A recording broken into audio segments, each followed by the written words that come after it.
a wall-less prison. It's detention without walls.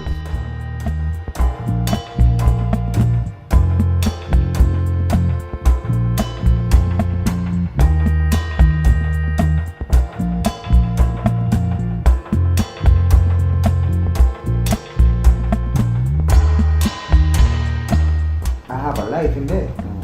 As sad as it may sound, I did have a life. You build up a routine in it. I built up a routine, and I wasn't sleeping in my bed all the time. You know, I was getting up, I was going to work. There's choices there for me. I can go and use the gym, I can go and play football. You know, I can, you know.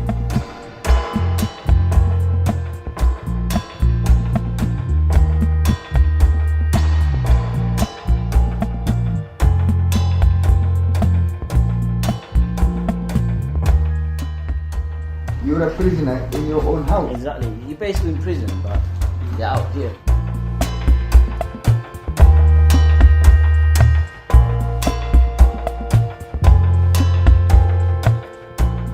I think this whole bill, the whole thing is a trap, you know. I would rather be in the ghetto than outside.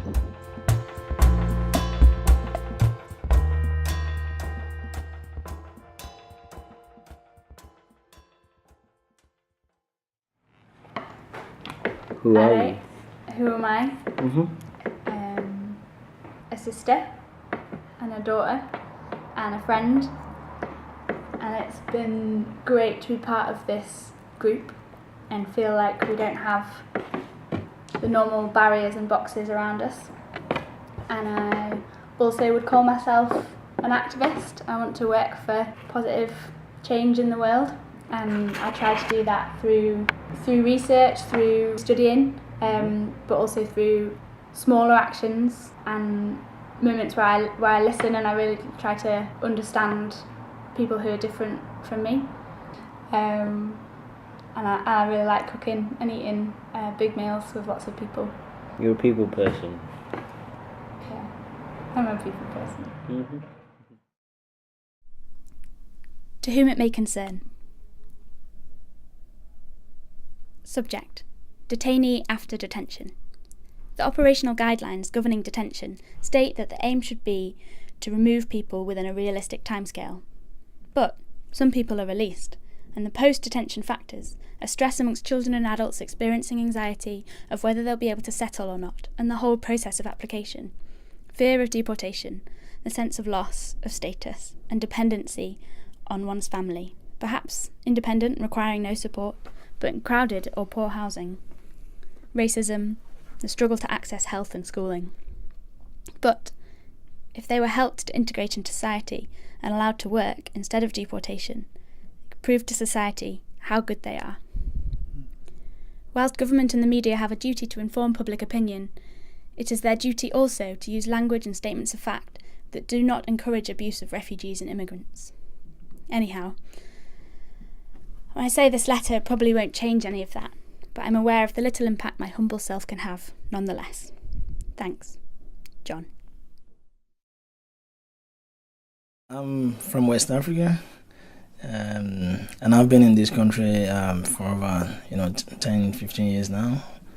I've been staying with my cousin for a long period of time now because I'm actually homeless. It feels frustrating because you're actually fighting something that is bigger than you. You feel really like you're helpless. There's nothing you can do than just to obey, and there's nothing you can do than just to keep fighting. Within the system, what do you feel able to do? Nothing. I don't think there's anything anyone can do to change that system. The only thing that can change it is for individuals' voices and group voices to come up and point out the errors to the system, saying this is actually wrong. From our own perspective, if you are actually ambitious about life and then you are actually handicapped, you can't do what you want to do. Your objectives, your aims, you are not allowed to do it until you are free from the system, until you are told that you have been given permission to do that, and that's the most frustrating part of it. because at every time you are told what to do,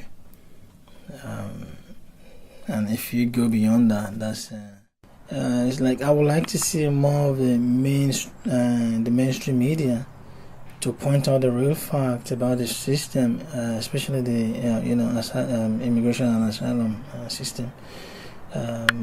If the mainstream media can actually keep seeing the reality rather than the propaganda aspect of it, I think it will make sense, and that's what I really want to see. That was Andy's story, and his hopes for how his voice might change the situation for himself and others like him. Juan tells a story of how his lack of status has wider effects on his family, and how it's difficult to maintain friendships when you don't know where you'll end up. At the moment, I've only got a small circle, which is my family and maybe a couple of mates, and that's it. So that's why there's that kind of gap. See, a lot of my friends I've left in England, so coming over here, I've not really found new friends, apart from people I've met in detention.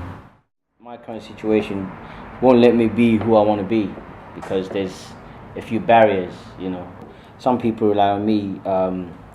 Will it be emotional comfort, just being there for them? I rely on my family at the end of the day, because they're the only people that I've got, where I am. Without them, I don't know, But, I wanted to be a football player, simple, and that's something I am really good at. But now I'm kind of planning to be my own kind of boss, if you know what I mean. The media industry, just be my own boss and just kind of be successful, like everyone else. Everyone's got dreams, and I have bigger dreams.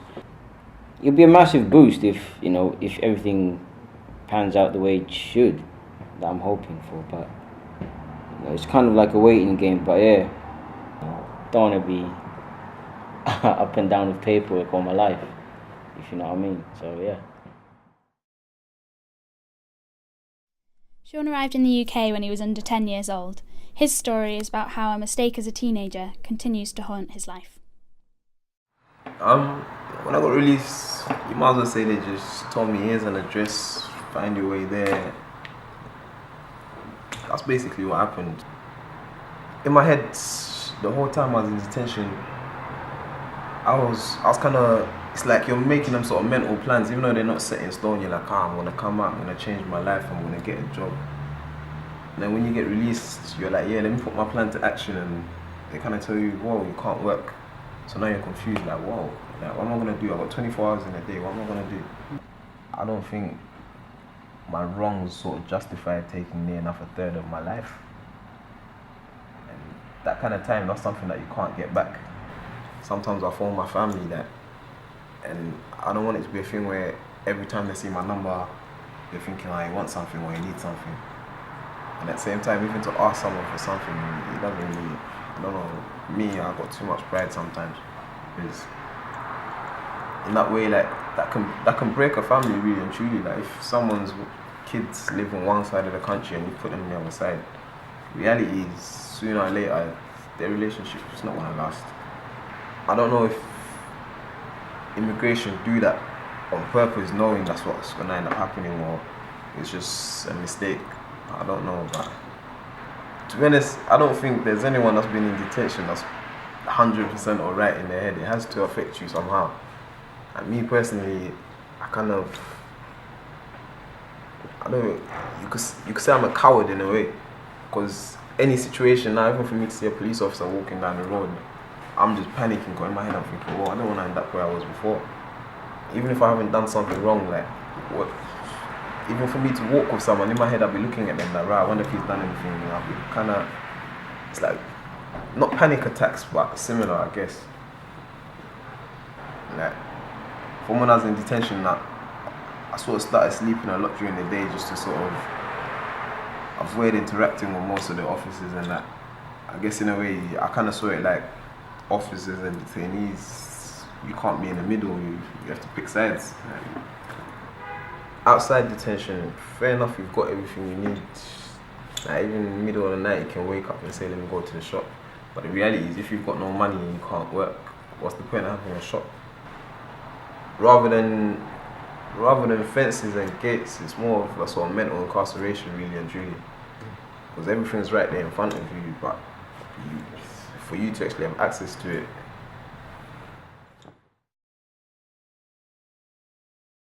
This is Pablo's story. He wants to share his day-to-day life a year after he's been released from immigration detention. He's a father and he's been in the UK since he was a teenager. But I really want that Emmett toy. Yeah, we'll get it tomorrow. Get tomorrow! Yeah, I get paid tomorrow on my card. I want to go home tomorrow. You are staying till Tuesday. Ooh. If I get your toy, you stay till Tuesday. If not, you go home tomorrow and then I'm gonna take you to Auntie Shelly's.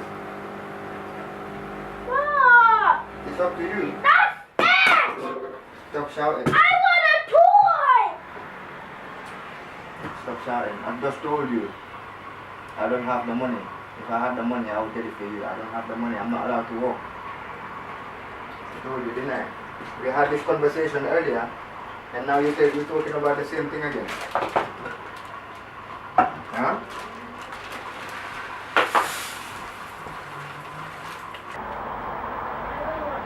I like spending time with you.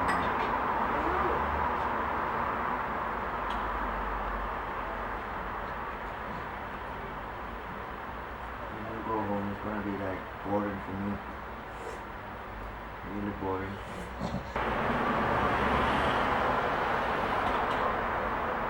I've got some money problems, and I don't need to have money problems because I'm a big boy. What money problems? No, it's hard for me to get money because I can't work. I can't work. If I was able to work, then I'll get a job, and then I would have problems with money to come and pick you up. I'll put some spaghetti bolognese when we get back. No, just give me cereal just now. Drink your tea first. Right, drink the tea. You can't have tea and cereal at the same time.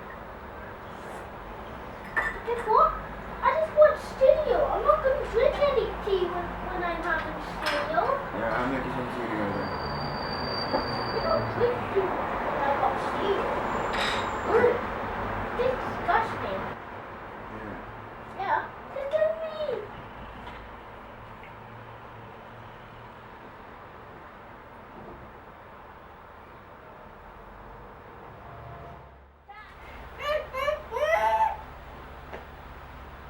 Enjoying yourself. Yep, I love you. love you too. Go and get ready and go finish your work. I don't want you to go to another country. You don't want me to what? Go to another country. You don't want me to go to another country? Yeah, I'm not gonna leave you, don't worry. If I leave you, they're gonna have to kill me and take my dead body back. I'm not leaving you. You know that, don't you? Never. I don't care what they say.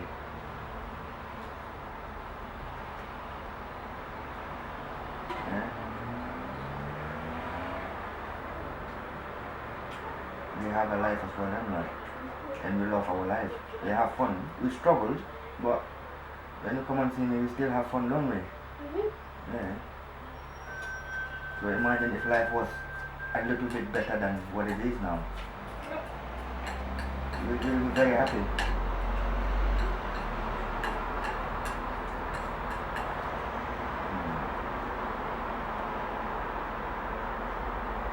That's what you call being normal. Alright. I've got everything I need. You got your jumper? I've got my jumper, I've got everything I need. You want me to fade away, but all I've got is my experience, my pen, my part, and my imagination. Life after detention. Monday, sign on, get paid on the Azora. Weekly shopping, which I'm restricted to what I can buy and can't buy. Tuesday, the day I get to hang out with my colleagues to make the documentary about life after detention. But what am I going to do when it's all over? Wednesday, stay at home, try to use my time constructively. Thursday reminds me of Wednesday, but with a little bit of help from a friend sees me through. Friday, weekend starts, but I'm broke. No social life for me, so I sat at my window and watched other people socialize. Saturday reminds me of Friday, but spend most of my time watching TV. Sunday, getting ready to do it all over again on Monday, which is going to be the same day and same week all over again.